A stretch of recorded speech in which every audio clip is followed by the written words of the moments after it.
exclusive conversation with the one and only Judge Greg Mathis. And joining us now is the woman who has stood by his side for 40 years, his wife, Linda.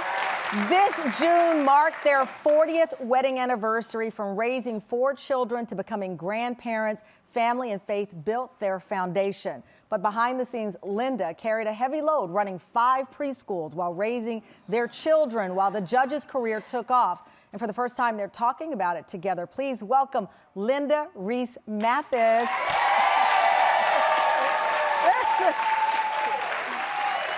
I think the last time we saw each other, we were at the Women in Media Awards. Right. And you presented and did my introduction. I was so nervous, and you were such a bright light. And I said, I get it. Not that I have to get it, but I get how you were the rock in his life for 40 years. I heard the audience react when I said you were running preschools, you were raising kids, because so often when someone is behind the scenes and the celebrity is in the front, they don't know your story. That's for sure. How did that impact you? Because you weren't fighting for the spotlight, you were fighting for your family, but I know you're an accomplished woman. How did you juggle that? You know, you have to learn yourself. And I knew myself, and I knew I didn't need that. Yeah. And I knew somebody else needed it. No, It's his personality. Yeah. Oh, for sure. Do you remember the first date? Yes. Oh, you took a breath with that one. I do. Because it wasn't that nice. We laugh and talk about it all the time. What happened on the first date? Because he tricked me. He told me he was taking me to the mall to go shopping. Oh. And to the movie. And so when he came, we finally got together, the mall was closed. The mall was closed. The mall was closed. So I still got the movie. You still got the movie. Still got the movie.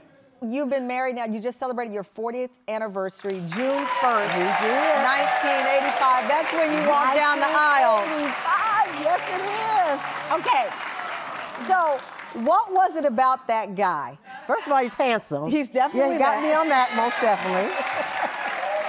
He got me on his persistence. He was persistent. Oh, very persistent. Were you playing hard to get or something? Why did he need to activate that? Here we have a story behind that. Yes, we do. You hear that story? I do. I tell it back. Okay, tell me. When He tells it wrong, though, but I'm going to let him tell it first, and then I'll do the corrections. Okay, Go ahead. tell the wrong story. You know, I was still going through my little transformation on campus from street kid, and, you know, I had no parents, so I had to do a little hustling. So one of them was playing 3-card Molly with the students. And so I'm flipping the Molly, getting the money, and she comes up and flips over the red card. She says it's her friend. I say it's her. Flipped over the red card and didn't have any money now. Oh. Boy, did I go to cursing her. I still want to apologize. He did not curse me. He did say some things to my friend. And I thought, oh, my goodness. Yeah. Like him You're like, too who much. is this Yeah, guy? I was like, oh.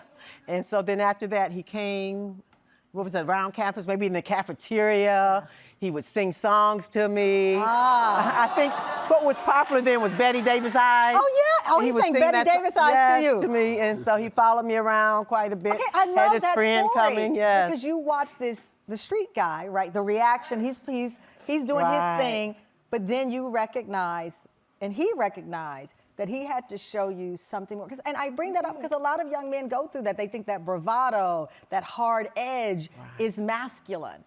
And in fact, it's sometimes toxic and worse. But he recognized that's not how you show up as a man. Exactly. How you show up as a man is singing Betty Davis Eyes. That's right. That's right. And you went over. And then you were off to the races. I know, Judge, on your podcast, The Mathis Verdict, you shared that early in the marriage, your career did put a burden on Linda. I want to play what you said.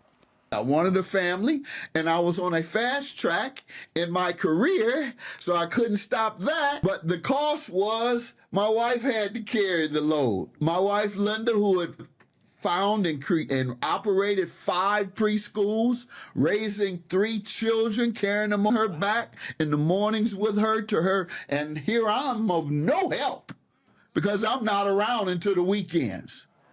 I mean, that's a big statement. She works harder than me, always has and still does. She works harder than me.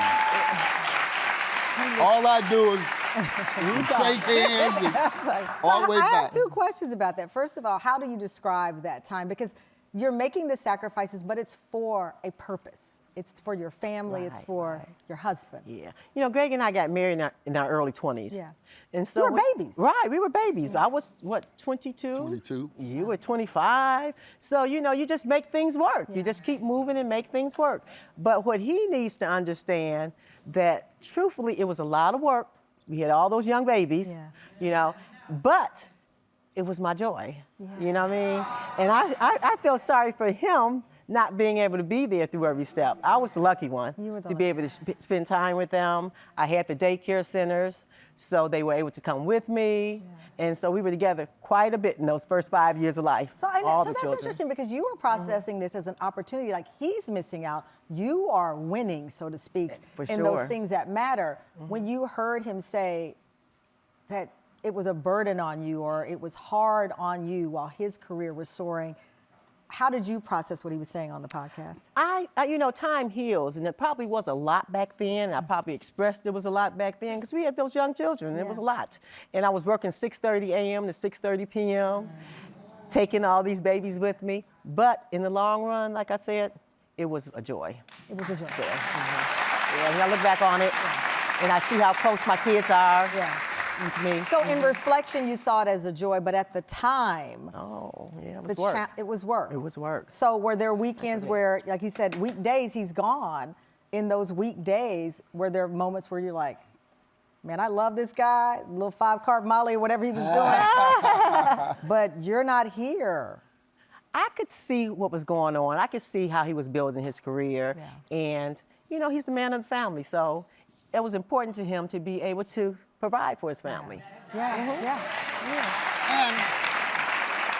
I've always had a sense of purpose in the sense that I really don't believe I could have done all this by myself. Go from jail to judge in 15 years and then the national television. So this is something I believe the purpose came from our superpower. For sure. God, what have you. And I feel that, however, at some point, you obviously felt a little guilt there because that's what you were talking about in that podcast. Absolutely, I felt So at some guilt. point, guilt set in. Why did that guilt set in? Because, as she said, I wasn't receiving the love that she received consistently every day with the children. That's the greatest love you can experience between the husband and wife and the children. When we come back, going into 4 decades together, they've had their challenges, but are stronger than ever. How they face that challenge and what they want others to learn. We'll be right back with Linda and Greg Mathis. That's so sweet.